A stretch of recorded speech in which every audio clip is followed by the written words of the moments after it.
Little goblin and goblets, if that's even a word. Happy Halloween. What is up? Welcome to the Halloween edition of 8-Bits. I'm djWHEAT, joined as always by Greenspeak, and I don't know where itmeJP ran off to. Oh my God! You actually, wow, I'm watching the stream. It looks like I'm not even there. I know. You did awesome. You did awesome. Hello. That's it. I'm done. We'll see you next year for Halloween, guys. Welcome to another episode of 8-Bits. It is Halloween, so I'm in costume number 1 of the day. Admittedly, I'm reusing this costume. This is what we wore on the cruise when we went. Minnie was Mario, my wife was Peach, and of course I was the tall one. I was Luigi, so I figured I'd match the color scheme of the show. And did you give people the death stare on the? I did. And you know what was so funny? Like, you got to imagine on a Disney cruise, like, everyone's dressed up as Disney. But we got more like, the Mario Brothers and Peach! Like, people were so excited that we were dressed up as the Mario Brothers and Peach. Like, it was... You do a pretty good... You make a pretty good Luigi there. Yeah, I mean, obviously, I don't have my mustache. I'm sort of the, I don't know. I'm like hipster Luigi. Absolutely. I'm after he's capitalized and monetized on his death stare, and now he's like, well, I don't have to jump on fucking Goombas anymore. So true. True. Yeah. JP, welcome. Hi. You are sort of going as internet personality extraordinaire, itmeJP. I'm the ghost of gimmicks past. Cool. That's my thing. Homeless gamer might be another one. Homeless gamer, yeah. The hobo gamer that with the invisible. Hobo gamer. Hobo gamer. You just do this. Oh my God.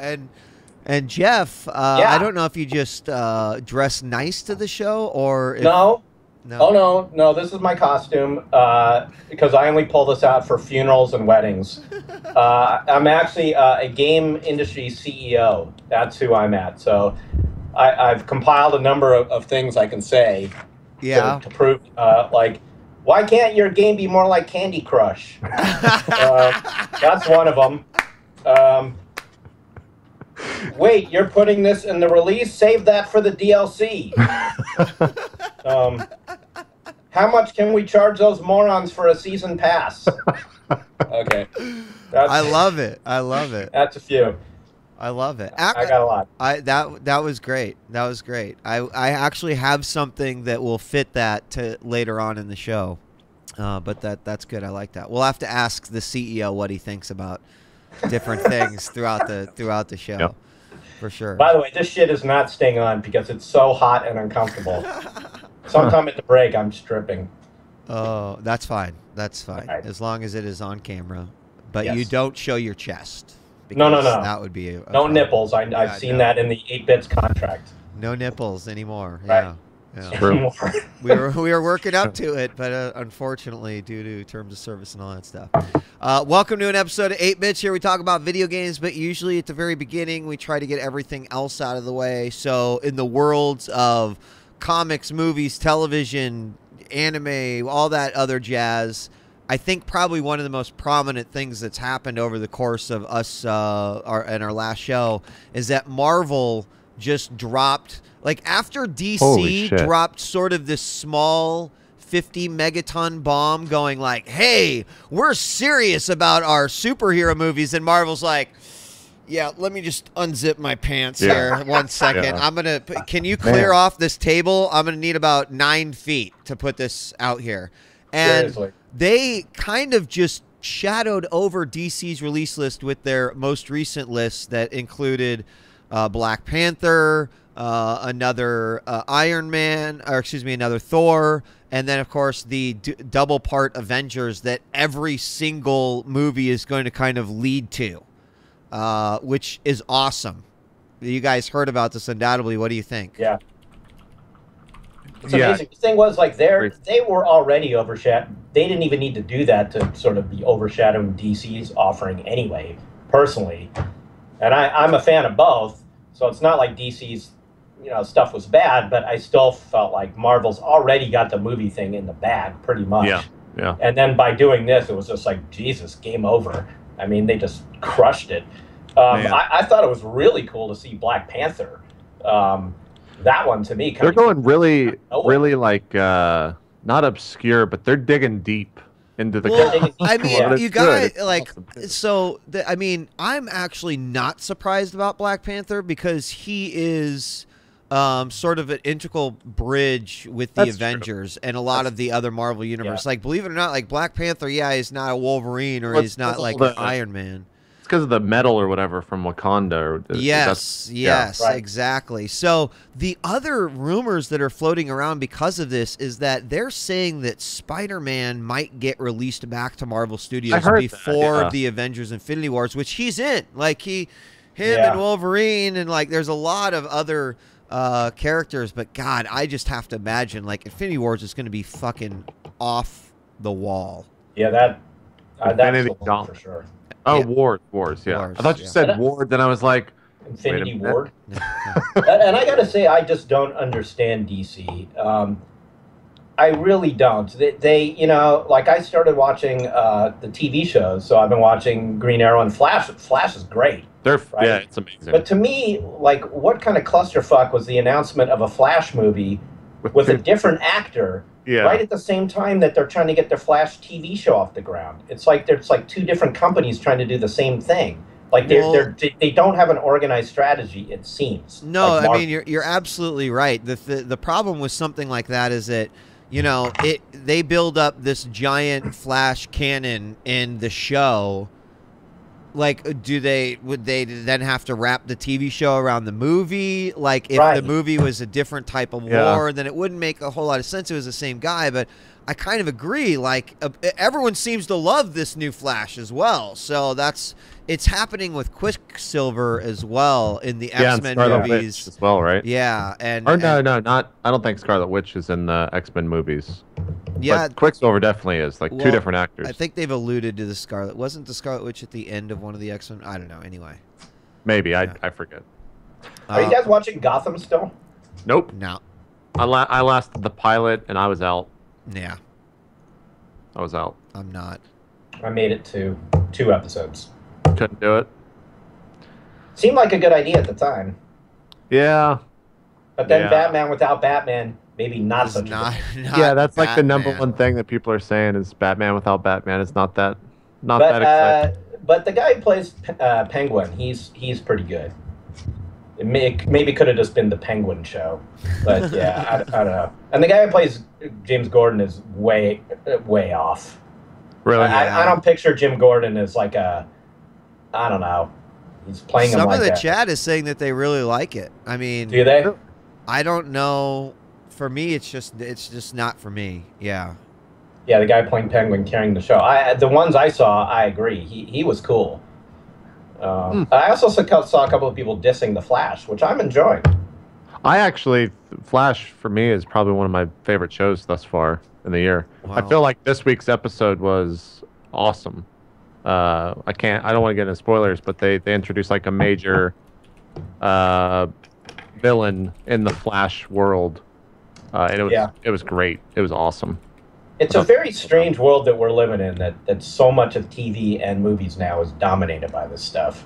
I mean, I know I'm the oldest one here, but I imagine you guys were alive, or at least you, when like there were not a lot of the. I mean, TV, forget it, and even movies. You know, it was still a relatively new concept. And seeing Marvel's announcement this week, it was like, holy crap! It's like the whole movie scene is dominated by this stuff. It all has to do with technology. At the end of the day, I mean, think about all of the shitty Marvel attempts, even leading up. I mean, if you go look at even the early stuff that they've rebooted, the first Hulks, the first Fantastic Four, it's kind of a joke compared to some of the things they're doing now. And I think they've learned so much along the way. What's that?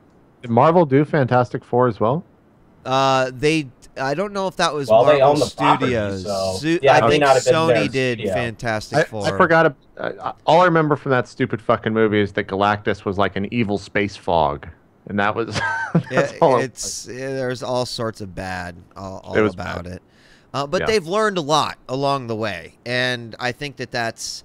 I mean, their box office numbers don't lie, and I don't see this going away anywhere. They have so much to do. And for me, it's fantastic because it just means that other comics are getting looked at and getting considered for treatment. Like in a world of Hollywood and where everything's been done a million times and you're looking for new ideas, dude, that shelf behind me, there are a fucking amazing ton of ideas that you guys have never done. So I want to see him cracking more into that because I think that there is some incredible source material that wouldn't be impossible to pull off, especially with today's technology. I mean, that's what's so beautiful about it. Like, Marvel can make their universe come alive and not make it look stupid. Yeah. Yeah, I think you nailed it. It really is the technology, right? I mean, in the past, all these things just looked horrible. Or ridiculous, and they're so dated. But, you know, they looked horrible at the time. It's not like even looking back through rose-colored glasses, like it just looked like shit back then. Yeah. So now you can actually watch these things, and it's so amazing. You know, I was thinking about that because, like, part of me, like the cranky old man in me was like, and like kind of like a movie geek too. I was like, this is just like too much, and nobody's going to like non-superhero movies, and I wish this shit wasn't so dominant. But on the other hand, you know, when they're putting so much effort into the quality of these movies, not just the FX, but they're really doing a good job with the storytelling and really treating the stuff with respect. You know, it's just super cool to see. And I mean, I'm not over it yet. The sad part, I think, is that they announced Phase 3. I guarantee you guys, like, mark this date, this VOD, my words. After the Infinity Wars arc ends, I feel like they're just going to reboot everything. Because at that point, Marvel will have X-Men back. They will have Spider-Man back. And there's been a lot of storylines and a lot of things that they haven't been able to do because they didn't even own their own franchises. So I think that as soon as that's done, they're going to be like, boom, okay, we're going back to the X-Men slate, and you know, they actually start to wrap a lot of these universes back together.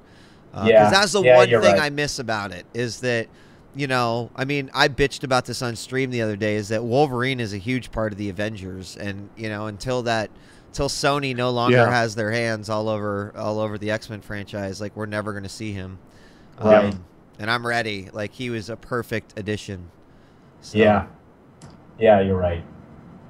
I do have to say I missed this whole second wave of Spider-Man. I was over Spider-Man by then, so I didn't even see them because I felt like that's been the one time where I was like, Jesus, already? It's like too soon. I don't want to sit through it again. I don't want to sit through another origin story. They did a pretty good job where it didn't feel like an origin story to me, at least. No? Like they just kind of go into it, and it just kind of. I honestly prefer that whatever that actor's name is. I forget it. Unfortunate. To what's his name? Tobey Maguire. I think he is absolutely like perfect for like the Amazing Spider-Man. I believe it. I believe it could be better. I just wasn't ready yet. Yeah. Did they? I assume they did not acknowledge, the new movies did not acknowledge the existence of the first movies, right? This is like a whole separate, like the Hulk. They just sort of redid it. Yeah, exactly. Yes. Yeah, I feel like I hope in Phase 4 they do something with Planet Hulk. I don't know how they could do that, but that's a really cool storyline. So I'm not really sure what they could do there, because like that would be a heavy CG movie, if not all CG, right? Because it basically takes place on whatever planet that is. Is it Mars or which one? The planet Hulk? Where does that take place? Yeah, it's I think it actually it's like is Mars equivalent world where it's all aliens. But I mean, they did Guardians of the Galaxy. They were just in spaceships the entire time, so maybe it is possible. I'm not sure.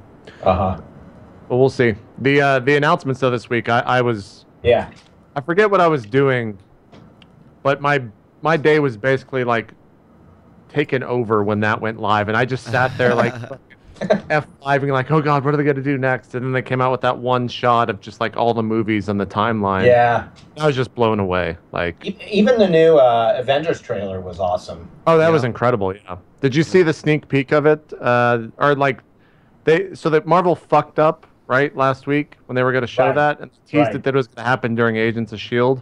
And so for Agents of S.H.I.E.L.D., they showed like a quick 30-second clip of all the different Avengers trying to pick up Thor's hammer. and like Captain America goes to pick it up, and he like almost does, and you can see Captain America in the background like being really fucking worried about that. And then you just see Ultron like walk in for a second, where he's like doing the strings comment. But I'm pretty excited for all that stuff, man. It's crazy to think that they've announced everything for the next 6 years. I know, it's so crazy. And I think Wheat's right. It was probably just like to bash DC. Just to shit on DC for their announcement. Hey, guys. You know how our comics are more popular? So are movies. Bam! Yeah. Are you guys as excited for me as me for Ant-Man? Or is that just me? No, I'm pretty stoked for it. Okay. Probably more so because I enjoy Paul Rudd, not because I'm a huge Ant-Man fan. Right. Yeah. But I think that's it for me. It's just seeing Paul Rudd in a superhero movie more than like I'm some big Ant-Man. I don't know if Ant-Man has movies. I'm Ant-Man's biggst fan, guys. That's what I'm dressed as today. Might as well be known as for something. It'll be interesting to see how, because like no one's really like missed their mark yet in a superhero movie, at least a Marvel superhero movie, and so like I'm curious to see if Paul Rudd can actually pull that off. Or how that movie he's such a comedic actor. Yeah. Like roots are so comedy based that I don't know. It's just gonna be weird to be like, hey, I'm Ant-Man. I'm a superhero. Well, I think that's why I'm so intrigued by it. Yeah. Because if you have to play Ant-Man a little bit for laughs, like Guardians of the Galaxy, right? I mean, you can't take Ant-Man that seriously. Right. I mean, does anybody? I don't think anybody in the Marvel universe takes him that seriously. I don't know. He's Ant-Man. Yeah. It'll be interesting to see how that goes. But pretty much everything Marvel, I'm just stoked as hell for. So much so that I'm actually trying to force myself to watch Agents of S.H.I.E.L.D., the second season. Because, like, really? Yeah. It actually, everyone told me it got better when they did the Captain America Winter Soldier, like, story arc in the show. Because, like Thursday, or maybe it was Wednesday, Agents of S.H.I.E.L.D. aired. Captain America came out on Friday, and then if you haven't seen what happens in Captain America 3 or Captain America Winter Soldier, it basically like fucks up the entire S.H.I.E.L.D. and Hydra world. Come back on the next episode on that Tuesday for Agents of S.H.I.E.L.D., and the entire world was changed, and they just went with it. Like they just changed the entire story arc of the show. Cool. It's pretty cool that they're like tying it in with the movies like that. That's cool. Maybe I'll go back to it. Yeah. Season 2's not... I'm 3 episodes in. It's still kind of... I still watch it. I'm like, God, this is such an ABC show. Like, this is just a 100% ABC show.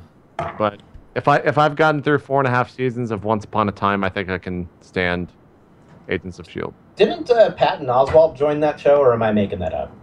Yes. He was in the premiere of the show. Oh, he's not like on the cast. I don't think. Actually, now you bring that up, he was only in the opening of that season of season 2. I don't know where the hell he is. Apart from that, he was actually a good person, like a good role. I don't know. You guys got me to watch Arrow, by the way. It was because of this show, and that is really good. That's if you watch Flash and like it, of course you're gonna like Arrow. Yeah, right. Well, I made it to. I'm on season 2 now of Arrow. Okay. So I'm still behind, but that got good, real good. Yeah, season 2 is really like if people start watching that show and they hate season 1, I just say get to season 2 because it gets a billion times crazy. Better. I didn't hate it. Good. I didn't hate it, and whenever the dialogue got too cheesy, you could just mute it and look at his abs. Because they're so golden and perfect. Then he'll do the whatever that stupid workout where he like hoists himself every time. Multiple times. I don't even know what that workout's called. It's just that's the Arrow ab shot workout. If he's doing that in real life, that is impressive shit, man. Yeah. That whole taking the barbell and then jumping to the higher thing. Yeah. I see that on American Ninja. American Ninja, they do that. Yeah. I think it's salmon climbing. Yeah, the salmon climb. Okay. I just say salmon. What the fuck? Salmon climbing. I think. I'm not sure. The first person I ever saw do that was that woman who won American Gladiator, who was incredible. Yeah, that was awesome to see them do that. All right, should we talk video games? Yeah. Talk some video games. I don't think there's anything else that I really want to bring up. All right, now playing. Yeah. Who wants to? last thing, John Wick. Go see it. It's Oh, really you saw it? Really? I saw it. Fantastic. And is it just stupid gunplay like everyone says, and like the best in way an to awesome describe way? this movie is that it knows exactly what it fucking is, and that's a really fucking badass action movie, and it's nothing more. Like, does he talk? Maybe the first 20 minutes. Like, okay. The movie is literally this. It's 20 minutes of like, this guy did this. He had a life. Shit went bad. He's back. He's a motherfucker. Now he's shooting people for an hour. Like that. Awesome. That is what it is. They even skip the travel from point A to B to C, and it's just like I need to get to this guy's apartment. Yeah, like point A happens, he goes to point B. There's like maybe 4 or 5 seconds of dialogue, and then he's just like, "All right, let's go." When he just fucking starts shooting everyone. I really like, basically, especially how you have described this movie, JP, is sort of, there's, the performance is more in just, I think, Keanu Reeves being that badass Keanu Reeves, but it's hilarious to hear the one-liners like, best movie since The Matrix, and, like, the movie that brings him back to the action, where it's like, all of his other movies, like, he doesn't get any credit except for the one where he doesn't say shit and just shoots people nonstop. Okay, I'll take it all day. He's very emotionless in his delivery, but I think it fits for the character in the movie, and that's probably why it works so well. And there's a lot of like actors that show up that are just kind of like, well, what the fuck are you doing here? Like, I didn't know you were in this movie at all, and it works really well. I really enjoyed it. I could not be happy. Oh my god, it has a ton of people in it. Yeah, dude. Does it really? Oh my god, yeah. Like who? Who else? John Leguizamo is in it. Nice. Dean Winters is in it. I love Dean Winters. William Dafoe. Blicky, if you're a big Friday Night fans. Yeah. Oh, Dafoe. Yeah, Dafoe. Nice. Alfie Allen, who's from Game of Thrones. Yep. Keith Jardine, fucking UFC fighter. Yep. Lance Reddick is in it. Nice. What isn't Lance Reddick in? Well, that's true. That's true. And let's say that it's a step up from doing Destiny missions. Ian McShane, a.k.a. Cocksucker from Deadwood, one of my favorites. Love that guy. Go see the movie. It's good. It's got like an 88 or 87 on Rotten Tomatoes. That's got to be like it's got to be Keanu's highest rated movie since like Matrix 1. Yeah. And I actually, if you didn't see The Man of Tai Chi, I would also watch that as well. That's a pretty good movie. Keanu is in that, but he doesn't carry that movie, so to speak. Keanu can be good when he's not acting, I think. Yeah, he just makes like a good... He just stands there. Yeah. Or shoots. He makes a good action character as long as he doesn't have to say anything. Exactly. Yeah, you don't want him emoting or having to think on screen. Exactly. Exactly. All right, now playing. Who wants to kick us off? Jeff, we haven't had you on the show. It's been a long time. Have you been playing games? I have been playing games when I'm not, dressing up. Right. I most recently, to work backwards, I did pick up Sunset Overdrive. Oh, I'm excited to hear what you think, because I don't believe what the reviews say. You believe that it's worse or better? I can't, I watched a little bit of it, and I feel like I looked at the Metacritic, and I'm like, oh, okay, Joystick gave it a perfect, this place gave it a perfect, and then it just started going down, and then there was a scale from 100 being the highest to, 60 being the lowest. So I was like, well, I'm going to watch some and see what it's like. The customization looks fucking awesome. Of course, every Twitch streamer just insists on making the most ridiculous-looking person in the world. But I felt like I was just watching a lot of really intricate fetch quests in a cool engine and a cool world. I think that pretty much nails it. I mean, I'm enjoying it.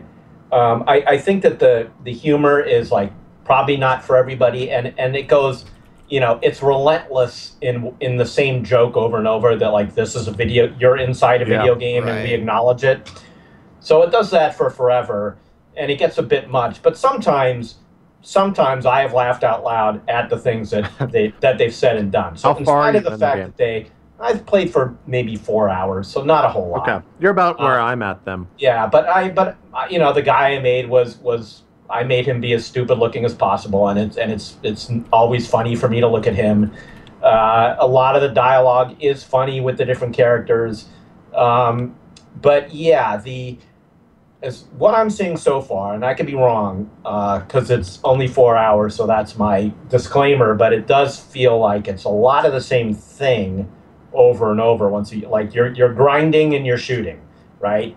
And if you're not grinding, you're probably on your way to dying, because once you're on the ground, you're moving a lot slower and you're a lot more vulnerable.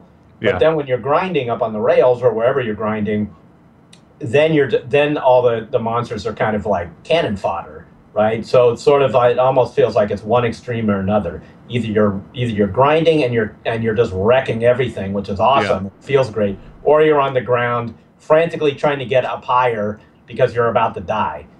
So that's been my take so far. But you're not better off shooting on the ground. Somebody just asked in the chat. Way not better off. You need to be able to grind and shoot. I mean, I think that's the fundamental game mechanic, is shooting while grinding. I think that is what this game is bringing new to the party over other games. Like, that is what the game is. At least is what I'm seeing so far. Maybe there's more to it, but I don't know where it goes from here. I don't know. I guess it's just more power-ups, more greater capabilities of doing that same stuff. I mean, someone said Crackdown with humor and monsters and stuff, and I mean, I like Crackdown, but the one thing that Crackdown had was a shitload of combat. Yeah, it feels a bit like a one-trick pony, and it's sort of the same sense of humor over and over, the same gameplay mechanic. It's fun though. I mean, and I think here's the thing. I think it makes a great first impression. When you first load it and you first play it. The first 5 minutes are great. Yeah, and the jokes are first coming, and the first time you start grinding and shooting, all that feels like you're playing the game of the year, right? Yeah. And then now I'm 4 hours into it, and it's like, okay, well, now what? Yeah. It's a weird game. Like, I can't recommend it to people, but it's not a bad game. It's just, I'm kind of with you. Like, I don't know what is going to be introduced that is going to be like, oh, this is new and exciting. Exactly. The new and exciting part comes right away. Yeah. Then I don't know what there is, and I'm not quitting it. I'm gonna keep on with it. I'm definitely gonna try to finish it. Yeah. Is it a perfect game? Hell no. No. I mean, so I'm not crazy to think like there's no way that this game is. I don't know how it got like the 10s. No chance. That was weird. No chance. That was a little weird. Okay. Not that there's anything nefarious. I don't know what those people. I didn't read their reviews, so I don't know what they were so excited about or what they enjoyed so much. But I kind of feel like people are just excited because it's like, oh my god, I have a reason to play my Xbox One. Game. Yeah. Well, I think that's it. I think that's part of it. I think another thing might be that, when you first load it, especially with so many like really super serious games lately, I think playing something that's just sort of like comic and irreverent, and it looks cartoony and it's very colorful. There's lots of primary colors.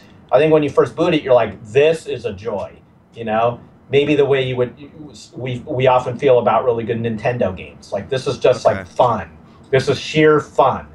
So, but I think that's a first impression. I don't know. The people who are saying that it's game of the year, I don't know. That was weird. It's funny too, because kind of going on another topic just for a little bit. It's November tomorrow. And, like, I started thinking about, like, what is my game of the year? Because we only have 2 months left. And I guess some big hitters are coming in November. But right now, like, Shadow of Mordor is at the top of that list. Wow. And I don't know what else is going to be. I've got that there, and I've got Wolfenstein there, too. Wolfenstein was good. In my top 3, at least. But apart from that, I don't know what it's going to be. I guess November has a bunch of fucking big games coming out, so maybe there's going to be some stuff. I know 2 of my top 3 already. Actually, I probably know 3 of my top 3. Yeah, I'm pretty sure. Yeah. I think I could guess what those are. What's that? Do you want to say I it? mean, I would, yeah, you know, I don't think I'm spoiling much of anything. I've kind of like said it, but I think Wasteland 2 definitely earns a Game of the Year for me. Like, especially because this wasn't a AAA company. Like, this is a company that had their Kickstarter funding and then actually produced a fucking amazing game. And I Great think call. Yeah, I gotta remember that one too. Good point. And then like I'm not that far into it yet, but. You know, I got Bayonetta 2 last Friday, and I actually said, I haven't played this game in 7 years. I'm going to play through Bayonetta 1. And the HD remix of Bayonetta 1 was phenomenal. Best version, right? It's phenomenal. There was one instance of slowdown in the whole game, and it was pretty obvious, and we all just laughed about it. But other than that, like, Bayonetta 2, especially for being from Nintendo pretty much, is like... I'm shocked. I'm fucking shocked. It is, like you said, it's exactly what you expect out of the game. They haven't done anything to revolutionize the whole, you know, combo genre, but it is a lot of awesome Bayonetta.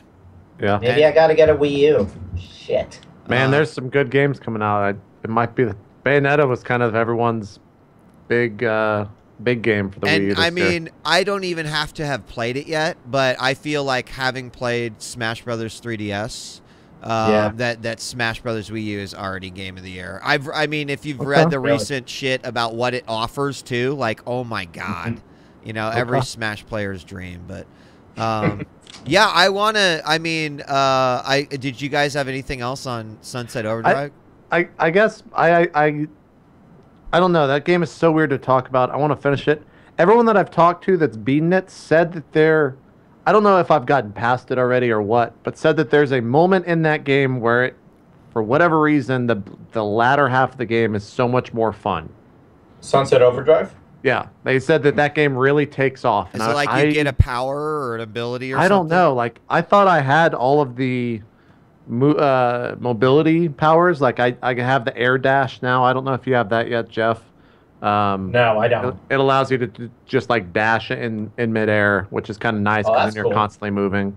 And I don't know if you get more or what, but I don't know.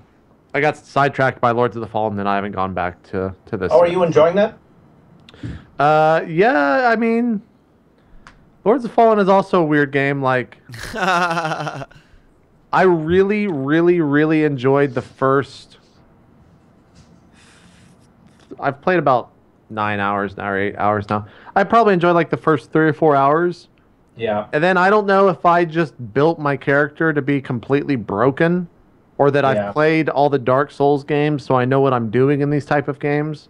Yeah. But like, it hasn't been difficult at all. I've one-shot every single boss that I've played. Wow. And it's not that it's not that I'm playing well. I'm literally just like brute forcing my way through these bosses. I'm literally just like spamming the attack button through these bosses.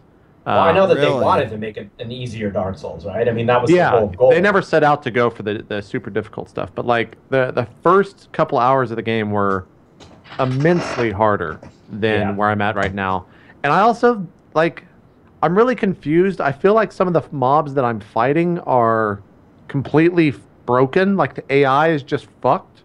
Because, like, there's these most of the mobs have all been, like, these giant brooding characters, or, like, maybe these roguish types that have, like, dual wields and can attack really quick. Mm-hmm. And these are, like, translucent ghost floaty guys. And my weapon swings through them, and it doesn't connect. But my weapon is enchanted. There's a crafting system in the game where you can put runes in a bunch of different weapons, and it adds different attributes to it. And one of the attributes that I got very early on, which I think is completely broken, is this poison attribute. And when it swings through this creature, it starts ticking poison damage on it. And I don't think that's supposed to happen. Huh. I think there's some gimmick to to that enemy type that I'm supposed to go deal with, because there's other enemy types in the game where if you kill them and you haven't found their beating heart, which is somewhere in the level, they just come back to life. So you just kind of have to leave them alone. So I think that there's a gimmick or something with it. I don't know. It's a weird... What you're showing right now, you should fast forward. I saw some guy like heal himself. That's so funny. Okay. Yeah, that's the guy right there. That's the Titan Heart or whatever you have to find. If you skip ahead towards the end of that VOD, you're going to see my character look completely different, Wheat. And I think that's where I actually enjoyed the game the most. Was Is that the him with that badass looking helmet and stuff? Yeah. Was the one how gorgeous that game is? Like, Yeah. holy fuck, that might be the best looking game on PC this year. And it's definitely the most demanding. Like, Yeah. I just built this stupid fucking PC, and this game like brings it to its knees. I've Like, been reading really. that it's killing people's PCs. Yeah. The other thing too is that it for everyone else it has 1 billion crashes. I haven't crashed once. Interesting. And so people come to my stream and like, what's your crash count? And I'm just like 0, and they're like, well, what the fuck are you doing differently? And I'm not doing anything differently. I don't know. But yeah, it was fun. It's not that difficult. I think I'm close to beating it. I don't know how far away I am. I think there's probably 3 or 4 more bosses at least. But does it have a linear path, JP? That was the one kind thing of. I wasn't able to really tell from the playthroughs that I was watching. That's the thing with like, I think what this game does really well in that regard is makes it public or makes it very apparent how good Dark Souls is at its level design.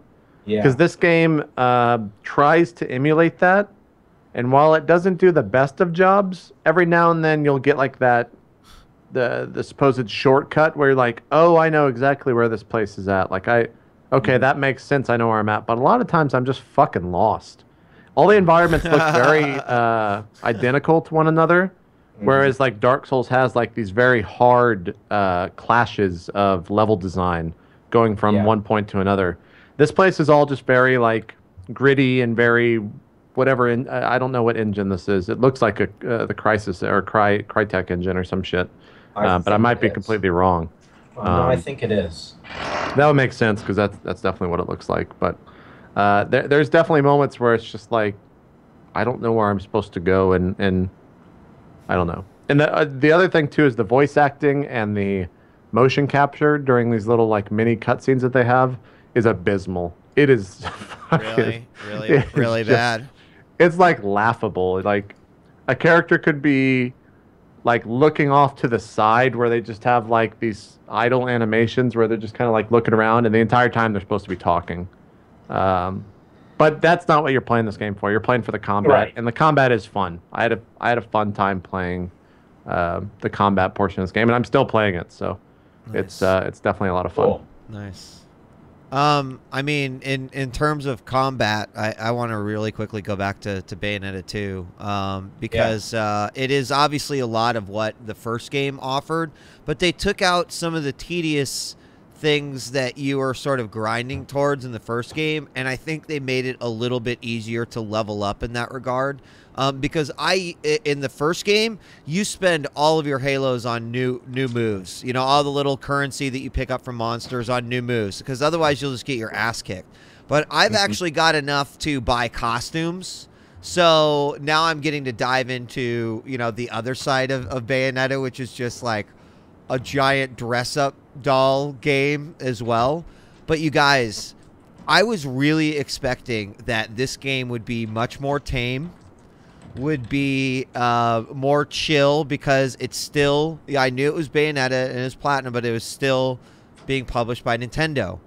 Yeah. Guys, there are like almost crotch shots 10 times in the first hour of this game. And now they're like, even their characters in the game one, what was so odd about it is it was such an overly sexual game, but the characters never actually acknowledged that they were being overly sexual. Well, now the characters are like, they joke about it constantly. So they definitely know what they are giving you, and they give you a little bit more. But I cannot believe that I've played my first Nintendo game now that had the word tits in it. Because even in the first game, you know, there was some ass grabbing, and there's obviously a lot of seductive poses and dances that they're doing. But in this case, one of the characters who like has this ongoing joke of either being saved or saving Bayonetta, and always kind of like copping a feel in some way, and this little kid like calls him out and says, "Oh well, at least I don't try to grab your tits all the time." And I was like, Oh my God, this is a Nintendo game. This is amazing. And I feel like almost just idiotic as a 37-year-old man saying that. Oh, yeah. But it's such a good game. Sorry, what were you saying? Have you... No. I was shocked by the advertising that Nintendo has done for this game. They were in Playboy magazine. Wow. Like there was a I guess that full-on makes sense. feature for Playboy for Bayonetta, apparently. And I was just like, I guess Nintendo's just like, fuck it, like we know our market for this game. I mean, but finally, it's a big step for them. Like I can't, where is even the box? Yeah, I mean, like I had to look over at the box real quick, and you're not going to be able to see it, but you guys, Platinum's fucking logo isn't even on the box. Like that says Nintendo right there. It doesn't say anyone else. They are representing, well, their Platinum logo is on the back right there. But that's pretty bonkers that this is, this is the game. It's all still very sexual, and it's fighting, it's combat, but like the monsters that she summons with her hair now are so ridiculously over the top. And there was a battle last night that I was in where you're fighting this Lumen Sage, and up to this point you thought that they were all extinct. And he's like conjuring these old bosses that you fought in the first game, and you're conjuring like your bosses. So the two bosses from previous games are like fighting in the background while you are fighting on this ledge. And it just like, I'll have to bring up my bots because it just looks amazing. But people came in and they were like, hey, Wheat, is this the end boss? And I'm like, no, this is like chapter 5, and people have said the bosses in the newest game are actually not as amazing, I guess, as the boss from 1, but I've been really impressed with it so far. Like it's been pretty awesome, and I actually played this one at the end, so I can. It's interesting timing for a game like this, without getting into the stuff we obviously don't want to get into. Yeah. But it is very kind of risky, interesting timing that they put it out now. Yeah, it's true. Well, I mean, gosh, how long was this game? How long did it actually, like, it's been a long time, right? Yeah, yeah. That this game was supposed to come out. Like, they announced it at the start of the Wii U. But I gotta also say, you guys, the Wii U's been impressing the shit out of me. Like, how much I made fun of it. It's producing some good-looking games. And I got to tell you what's even better is that, like, to see it running on 60 FPS on my gamepad is kind of crazy. Because it softens it a little bit, and it looks just fucking incredible. Yeah. So this is one of the fight scenes where you're, like, fighting, and there's a big boss, and he kills the other one. And so she's just like, whatever, I've got tons of them. And I'll keep on throwing at. But it's really good. Like, still over the top, fighting on buildings. You're like in this one scene, there's this guy that like summons this massive like whirlpool in the middle of the city, and you're like surfing on the whirlpool while you're fighting him and shit. Like, it is so sounds awesome. Yeah, it's Do I need good. to play the first? Because I bought this last week. I haven't gotten into it yet. But do I need to play the first one to appreciate the second one more?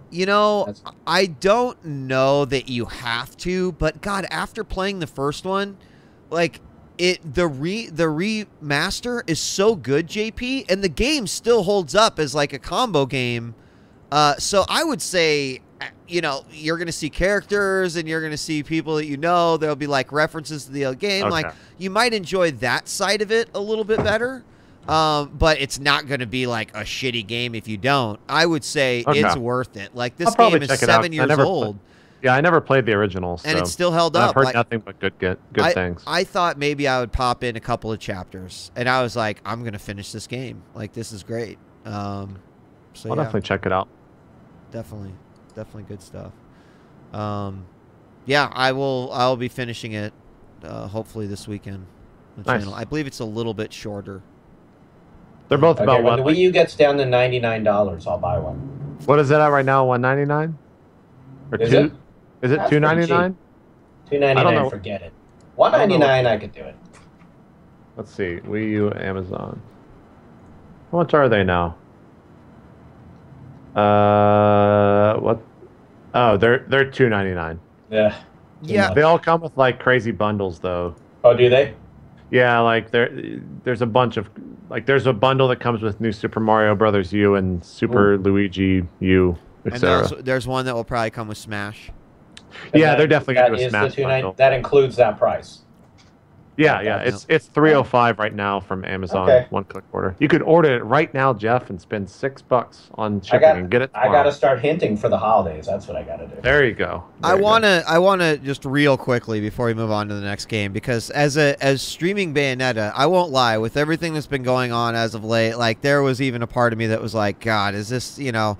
But I have to say, in terms of the sort of I would say the perception or the portrayal of female heroines, like even though Bayonetta presented itself in sort of a very Japanese-esque, super sexual way, like she's smart as fuck, she's super witty and like presents herself as this ridiculously powerful woman who runs the show, and at the end of the day, like, I think the game actually has so much style that it is almost like a video game burlesque show with fighting. And to some, they might be like, whoa, wait, what the? That makes no sense. But in a lot of cases, it's art. And I know I'm like probably getting into even like more crazier territory to tread, but that's sort of how I feel when I watch it. It's never tasteless. Well, I think part of the issue, and I mean, this is a rabbit hole to go down, so I guess we want to be careful. But part of the issue is that she is the protagonist here, right? She's the protagonist, and part of the argument has been, and if you saw Anita Sarkeesian on Colbert Report the other night, which was great, but part of what she was arguing was that too often the female characters are the damsels in distress and not the heroes, right, or of their own games. So the fact that she is in Bayonetta 2, she is the protagonist, I think helps, right? Oh yeah, of course. Anyway, faceless. Yeah. All right.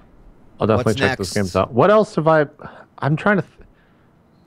So like last weekend, it didn't feel like a weekend because I spent all weekend building a fucking computer, and that was just, it wasn't a nightmare, but it was like waking up and then the next day you're like, fuck, I gotta fucking finish this computer. No. I don't have a fucking computer to play.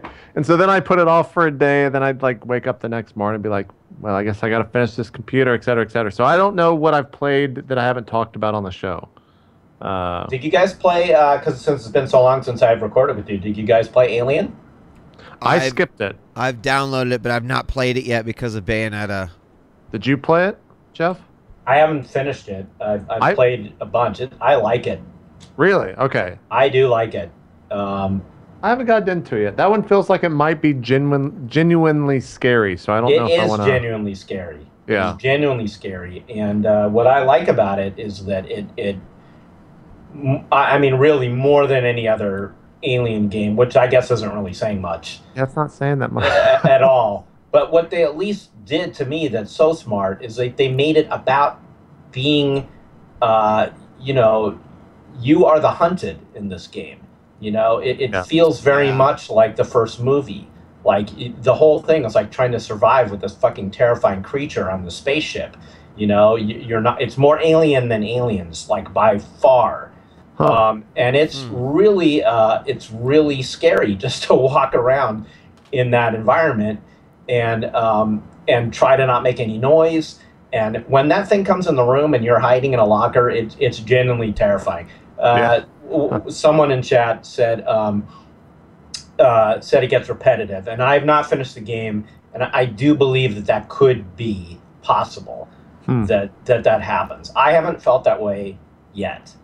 But I can imagine, and I don't know how long the campaign is, but at least the opening bits, you guys should at least play. Like, I've got first it. Couple hours. It's installed. I honestly did not expect to be playing through Part 1 of Bayonetta, so I kind of offset Alien Isolation. I thought maybe Halloween would be a good time to play it. I don't know that I'm actually going to get to tonight, but we'll see. Either way, I'm definitely going to play through that game. I mean, it's up my alley in terms of I like the way that those types of games are presented. I wish that I had the ability to play it with the Oculus Rift setup, because people are just saying that is totally ape shit. But I mean, you know what? If you're gonna go in, you might as well go all the way in. And just, that would just really be scary. I don't know if I could do that yet, because I feel like all the games that have come out for the Oculus in the horror genre have all been indie, and they've been scary as fuck. Yeah. So to like put on a AAA title that is really amazing sound design and have that much like immersion into the game. Oh man, that sounds awesome, man. I would just, I don't know. Yeah, like, I was playing with my headphones on, you know, not Oculus, obviously, and it was scary. It's scary as shit. Scary. Yeah. I was watching someone replay PT last night, and I was just like, I can't. Fuck this scary shit. I'm just fucking done. And I played through the entirety of Evil Within. That game was not fucking scary at all. Like, there's maybe 2 parts in the game where I was like, all right, that's kind of freaky, but yeah, they really missed the mark with that game. Yeah, yeah. I downloaded it for Steam, but I haven't played it yet. It's interesting. You'll probably play, if you continue playing through the end of the game, you'll play for the story, and the story's not great. Like, the gameplay does not warrant a playthrough of that. But that's a bummer. But yeah. I did watch some Call of Duty Advanced Warfare, which, by the way, you can't stream because it's against the rules. Yeah, that's why that notification just popped up. But that didn't stop me from maybe checking it out a little bit. And plus, there's been some legit streams from Activision. Yep. It's totally Call of Duty with the ability to jump twice. Man, I watched it for 30 seconds last night because I was pretty excited about it, and I tuned in. I was like, wait a minute. He's still shooting a guy, and he's not really aiming right at him, but he died in like half a second. What the? This is still fucking Call of Duty, man. It's just, it literally is like, all right, guys, we're going to take you through the tutorial. Are you ready? A. Okay, hit it again. You're in the air. Oh, look what you double jump, dog. We're in it. I don't know what to say. I think the thing, and I'll probably be getting. I keep saying I'm not going to buy it, but I probably wasn't going to buy it anyways because I think I'm going to get a code for it. But I'm really interested to see the single player of that. Like, is this going to be the one where they actually give a fuck? They've spent probably millions on Kevin Spacey, at least. Right. So are they going to do something with that for the single player? I don't know. I want to see how that goes. Good question. The multiplayer aspect of it, it's fucking still Call of Duty. I haven't actually played it, but from what I've seen, which was 30 seconds, people are still dying when you're not really aiming at them in about half a second. And it's Call of Duty. Like, you know what you expect to see in these types of games. Well, right. It's exactly what you expect. I mean, they're totally different games, obviously, but I do have to say that is my experience of Sunset Overdrive.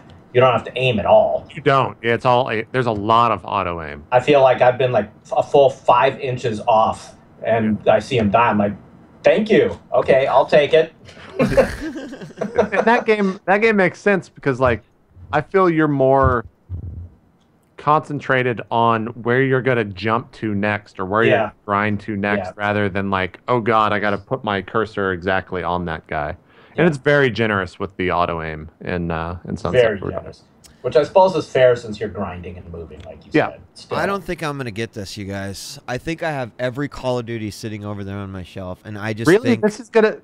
for me, this is the one that's like, it's the new... I guess I have to get... If someone is like, yo, the single player is so off the chain that you got to check it out, then maybe I will play it. But I'm not going to play the multiplayer. Like, I thought about playing it for like one day and just getting like my Call of Duty in for the next 3 or 4 years when they just start making the same game over and over again. But I confess that I've actually it's a quirk of mine. I've played every single Call of Duty single player campaign. Really? Just out of curiosity. I don't know why. I think mostly because I like single player FPSs. Is it really 3 hours single player? Yeah, God. I think was Ghost 3 hours? Or was that called? No, that was. No, it was longer than that. Black Ops, that's what it was. That was like the best single player so far, wasn't it, Jeff? Or which one? Sorry. Oh, I think Modern Warfare takes the cake. Maybe Modern Warfare. Oh, okay. I guess that's true. When the nuke happens, that was still pretty big. Yeah. They still, you know, if you go over the history of the franchises, there's a handful of pretty good set pieces, a few good moments, a few good scenarios. Then, you know, and then a lot of the same shit over and over and over. Yeah. I would love to just get more just really great scripted first-person shooter campaigns, which I think is why I loved Wolfenstein so much. Because that's what that was for me. Except for the last boss. I fucking hated the last boss, but... Yeah. Not so much that he was like a bad last boss. I just thought the fight was fucking stupid. Like there was a lot of like, what the fuck am I? Why the fuck did I just die? I don't understand why that just happened. But everything leading up to that was cool. It was fun. I felt really powerful in an FPS campaign, which I hadn't felt in a very, very long time. And I love the story too. I love the atmosphere. I love that it was just a creepy scenario, and there were things that they did in that game, like they weren't afraid to go there, right? Like you go to like a fucking gas chamber, you know, like that was creepy shit. Yeah. And yet it was still a video game. Like they also had some weird humor, and they just had these set pieces in there. I think we've talked about this on the show before, but the one that always stands out for me is when you go on the train and you sit down at the table with that creepy woman, that whole card game thing that goes on. And I love that so much because it was just so randomly creative. Like they didn't need to do it. You know, it was just like a scene out of a movie to me, where it was just establishing just how creepy this villain was. You know, and they spent the time to do that. It was just so unique to me for a game. I thought it was really awesome. Anyway, that's a tangent. I would like to see more first-person shooter campaigns. That's my point. So would I. Me too. Want to take a break? It's a game industry CEO. That is what I declare. As long as there's ample microtransactions, I'm for it. Every bullet can represent a 1-cent cost. You know, there was a game that actually did that. I don't remember the game. Yeah, it was right around the 2004-2006 era, where they were still trying to keep that deathmatch alive. And there was a game where basically the bullets that you bought and took in were currency. And so it almost was like virtual betting, because if you defeated someone, you would get their ammo, which you could then use to earn more. Does anyone remember what game this is? Didn't Far Cry do stuff with ammo? No, it wasn't Far Cry. It had a weird name. I know what game you're talking about. Yeah, if I saw the name, I would totally see it. But I can't remember. I don't remember either. It wasn't World of Tanks, but I think World of Tanks has something similar. World of Tanks, you can buy ammo in World of Tanks that does more damage, and it's like by the bullet. Not Metro. I'm saying Metro. Oh, no. Metro did have stuff where it was like premium bullets were higher in-game currency, than they did more damage as well. Like Metro, you mean like Metro Last Light? Yeah. No, this isn't it. You guys, come on. We're talking like 2008 and shit. 2007. That's when the first Metro came out. God, I'm gonna have to look it up. FPS, spend money on bullets. Metro. Ammo purchase, Freedom Outpost. No, oh wait, FPS, spend money on bullets. That's bad. That doesn't work. Yeah. Wait, did you Google that? He's working it. He's working the Google. It's hard. Oh, here's one from 2010. Is it Metro? No, but it says playing FPS games for real money. I thought maybe it was old enough that someone would say it. Quarry! Thank you. Quarry. Oh, really? Quarry was the name of it. Yeah, that one guy in that thread from 2010. You're my hero. It was called Quarry. Yeah, January 7, 2008.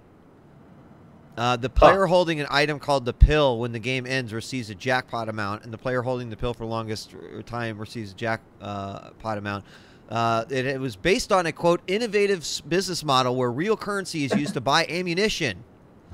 Innovative. So innovative they're still around. I love it. Yeah, there you go. Anyway. There you go. It exists. All right, should we take a quick break, come back? We got a few more games to talk about. I got something I want to bring up to you guys, and we'll see where we go from there. Sound good? Sounds good. All right, we'll be right back. We've got our second half of 8-Bits Halloween Edition coming at you. After this, don't go away.